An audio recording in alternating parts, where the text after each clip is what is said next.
होती है? Visible spectrum में लाइट अब्जॉर्बेंस होती है 400 नैनोमीटर टू 700 नैनोमीटर के बीच।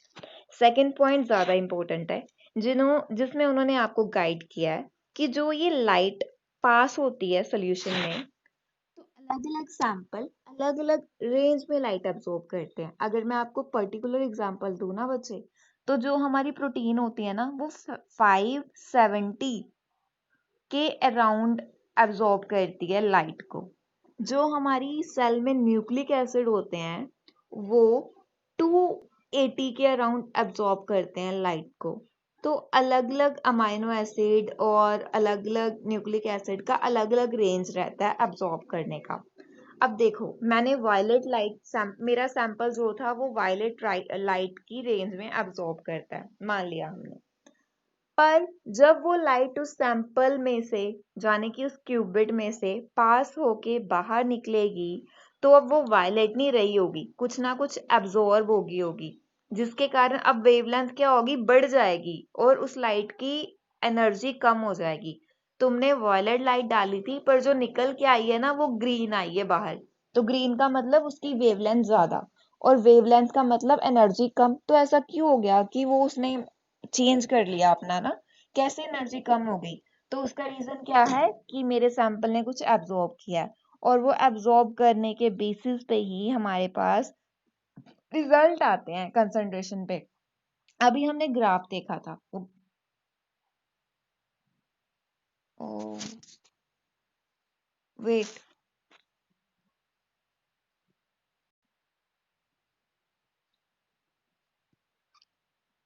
अभी तो कोई मैसेज भी नहीं आया, फिर भी बंद होगी ये शो होना।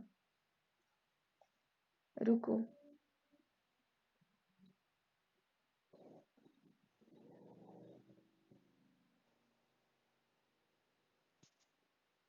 विक्रम जी इतनी लेट ज्वाइन करोगे? 30 मिनट की क्लास हो गई है।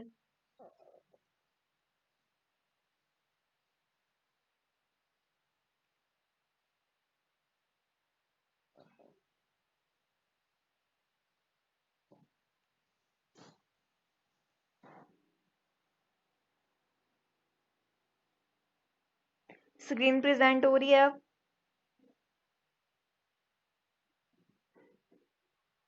अभी भी नहीं हो रही है? What?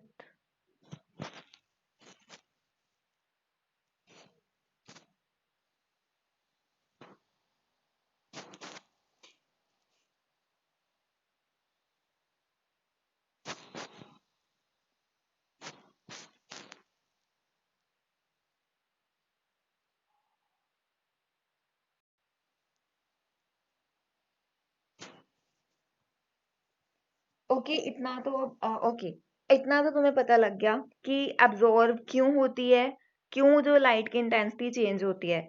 बच्चे, जो वो इंटेंसिटी चेंज हो रही है ना, वो किन किन चीजों पर डिपेंड करेगी? एक तो मेरा सैंपल कौन सी वेवलेंथ को एब्जॉर्ब करता है ना? दूसरा, मेरे सैंपल में कंसंट्रेशन कितनी है। अगर कंसंट्रेशन ज्यादा है तो लाइट ज्यादा एब्जॉर्ब होगी, उसकी इंटेंसिटी ज्यादा डिक्रीज करेगी। और अगर कंसंट्रेशन कम है तो इंटेंसिटी कम डिक्रीज होगी, और जो सैंपल है वो कम एब्जॉर्ब करेगा। और इसी को मैंने इस ग्राफ में रिप्रेजेंट कर रखा है। मेरा ग्राफ क्या बता रहा है कि जो एब्जॉर्बेंस है वो स्टैंडर्ड कंसंट्रेशन के साथ एक लीनियर ग्राफ बनाती है। लीनियर का मतलब, अगर ये बढ़ेगी तो ये भी बढ़ेगी, ठीक है? एब्जॉर्बेंस बढ़ेगी तो कंसंट्रेशन भी बढ़ेगी। तुम इनमें से पहला पॉइंट, दूसरा पॉइंट चूज करते हैं हम ना, डॉट वाला। तो सेकंड वाले पॉइंट में आप देख पा रहे हो कितना हुआ कंसंट्रेशन, ऑलमोस्ट जीरो। जो इसकी कंसंट्रेशन है 0.08 है, और यहाँ पे एब्जॉर्बेंस कितनी है, ऑलमोस्ट 230। ऊपर चले गए 0.1 हो गई, एब्जॉर्बेंस कितनी हो गई, 280। तो डायरेक्ट रिलेशनशिप है, अगर कंसंट्रेशन बढ़ रही है तो एब्जॉर्बेंस बढ़ रही है। तो ये चीज तो हमें पता लगी। अब ऐसा क्यों हो रहा है ये समझो, क्यों मेरे सैंपल जो है वो लाइट को अब्जॉर्ब करते हैं। क्वेश्चन ये आता है कि प्रोटीन में कौन लाइट को अब्जॉर्ब करता है, न्यूक्लिक एसिड में कौन लाइट को अब्जॉर्ब करता है? तो जो प्रोटीन में एरोमेटिक अमाइनो एसिड्स होते हैं,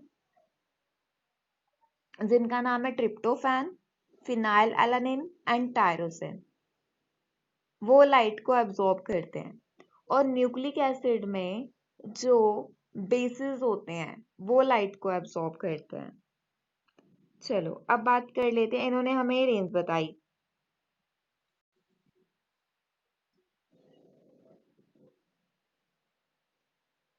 इन्होंने तुम्हें एग्जांपल दे रखी है, क्लोरोमेट्री कर रहे हो तो सैंपल कलर था। अगर मेरा सैंपल येलो कलर का होता है तो वो कौन सी लाइट को अब्जॉर्ब करता है? ब्लू लाइट को। और ब्लू लाइट की वेवलेंथ किधर फॉल कर रही है? 450 से लेके 479 तक। डन। ये पता लगा क्या बोल रहे हैं ये लोग?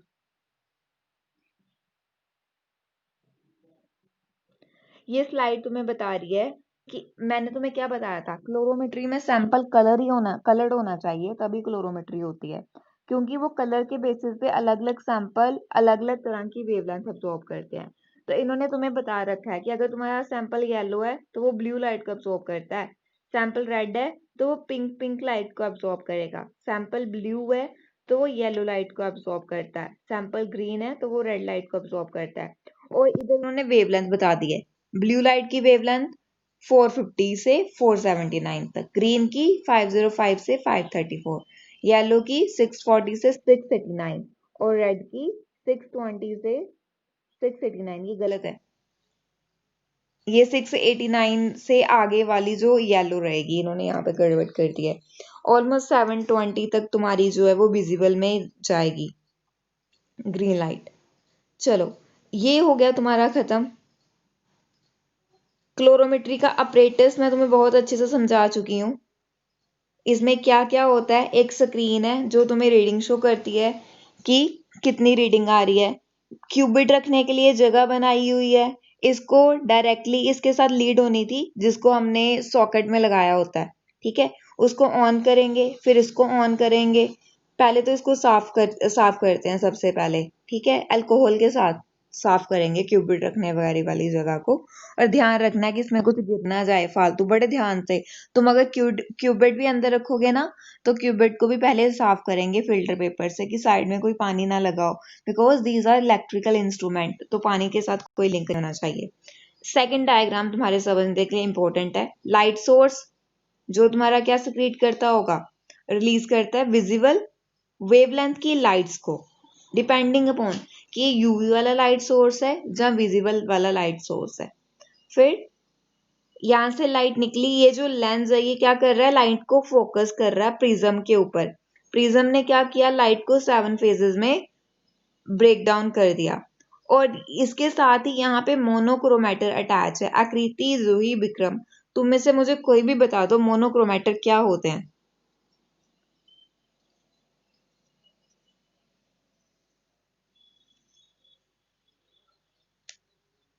नहीं याद मोनोक्रोमेटर क्या होते हैं? क्या होते हैं?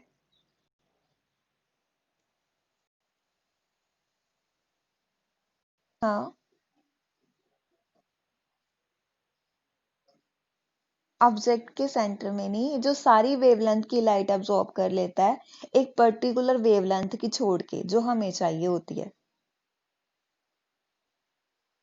हाँ हाँ, जैसे इसमें क्या था कि मेरा जो सैंपल है ना वो येलो रेंज वाली लाइट को अब्सॉर्ब करता है, तो ये मोनोक्रोमेटर क्या कर रहा है, बाकी सबको अब्सॉर्ब कर रहा है और येलो वाली को बीच में से निकलने दे रहा है, ठीक है। और इस लाइट को क्या बोलोगे, मोनोक्रोमेटिक लाइट, जिसके पास सिर्फ एक ही वेवलेंथ की लाइट है, पर्टिकुलर वेवलेंथ की। ऐसे तो मेरी विजिबल लाइट के पास 7 कंपोनेंट है ना, पर मोनोक्रोमेटर ने क्या किया, उसको एक सिंगल जो मुझे चाहिए उसको एमिट किया। मैंने तुम्हें पिछली वाली डायग्राम में यही तो दिखाया है कि अलग अलग सैंपल अलग अलग रेंज में लाइट अब्सॉर्ब कर रहे हैं। फिर से हम बैक आते हैं, ये रुको। अगर मेरा सैंपल जो क्यूबिट के अंदर है वो येलो कलर का है तो वो कौन सी लाइट को अब्सॉर्ब करेगा? पढ़ो यहाँ से, कौन सी लाइट अब्सॉर्ब कर रहा है? कलर अब्सॉर्ब कौन सा है? ब्लू, सॉरी, है ना। अगर सैंपल मेरा रेड कलर का है तो वो कौन सी लाइट अब्सॉर्ब करता है? ग्रीन कलर की। तो मुझे अब ग्रीन कलर वाली चाहिए ना, मैं सातों की सातों थोड़ी सैंपल के ऊपर डालूंगी, तो उसके लिए मैंने क्या किया, मोनोक्रोमेटर यूज किया जो ग्रीन कलर की लाइट को एमिट करता है। बस ये चीज है मोनोक्रोमेटर। पता लग गया आकृति यूवी।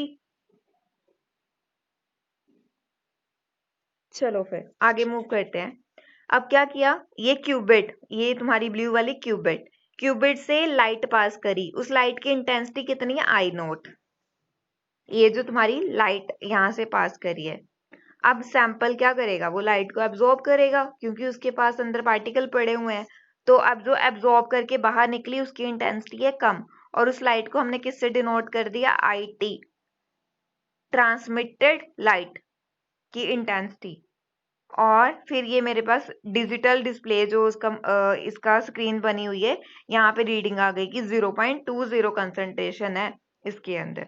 तो इस तरीके से ये क्लोरोमीटर जो है वो वर्क करता है।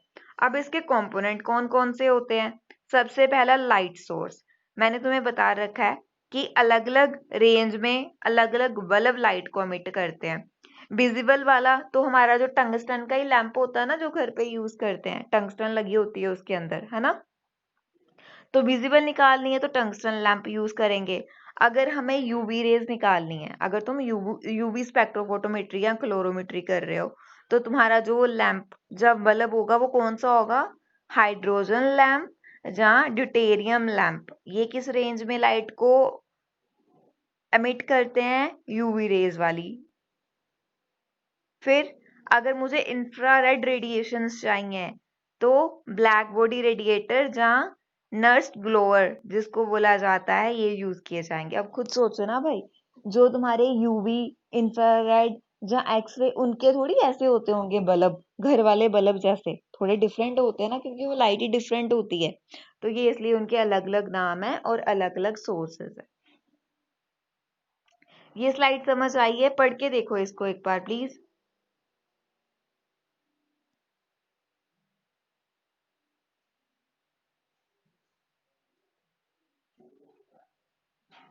हो गया ये समझ। क्या हुआ बच्चे, सुनाई नहीं दे रहा था। से बताती हूँ, देखो स्लाइड तेरे सामने पड़ी है ना, वैसे स्लाइड शो हो रही है ना सामने।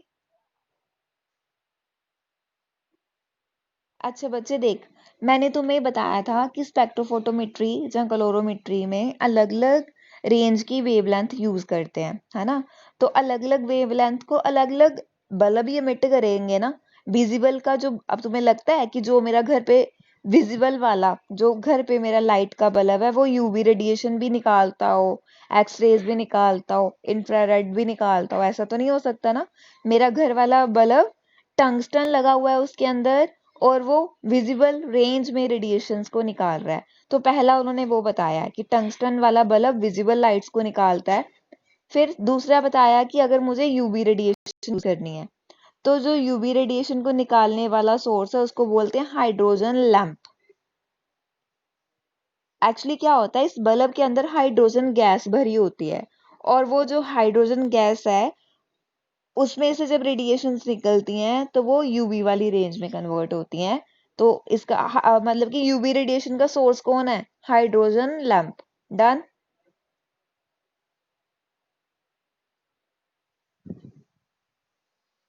थर्ड पॉइंट पढ़ लो, अगर इंफ्रारेड रेडिएशंस चाहिए तो उसके लिए सोर्स का क्या नाम है, ब्लैक बॉडी रेडिएटर या नरस ग्लोवर। और देखो अलग अलग स्पेक्ट्रोफोटोमीटर या क्लोरीमीटर की अलग अलग प्रॉपर्टीज हैं, अपनी अपनी लैब पे डिपेंड करता है। अगर किसी को सिर्फ विजिबल वाला चाहिए तो वो विजिबल स्पेक्ट्रोफोटोमीटर लेगा, अगर किसी को सिर्फ यूवी से काम पड़ता है वो यूवी लेगा, किसी को इंफ्रारेड चाहिए वो इंफ्रारेड वाला लेगा। और कईयों के पास बहुत ज्यादा पैसे हैं उनकी लैब में जहाँ उनको दोनों से ही काम पड़ता है, तो वो मिक्स वाला लेंगे, उसका नाम होगा यूवी विजिबल स्पेक्ट्रोफोटोमीटर। ठीक है। अब मुझे पता नहीं है हमारी लैब में वहां पे कौन सा है, मैं जब लैब में विजिट होगा फिर तुम्हें बताऊंगी सारा। लाइट सोर्स वाला पॉइंट क्लियर हो गया सबको। यस और नो।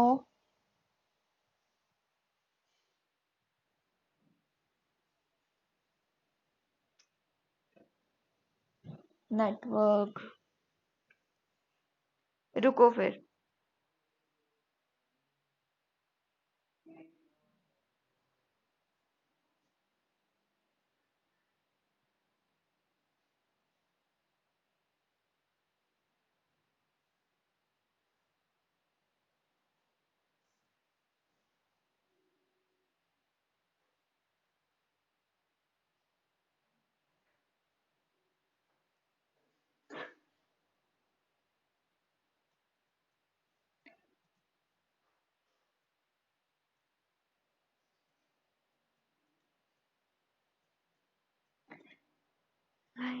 hours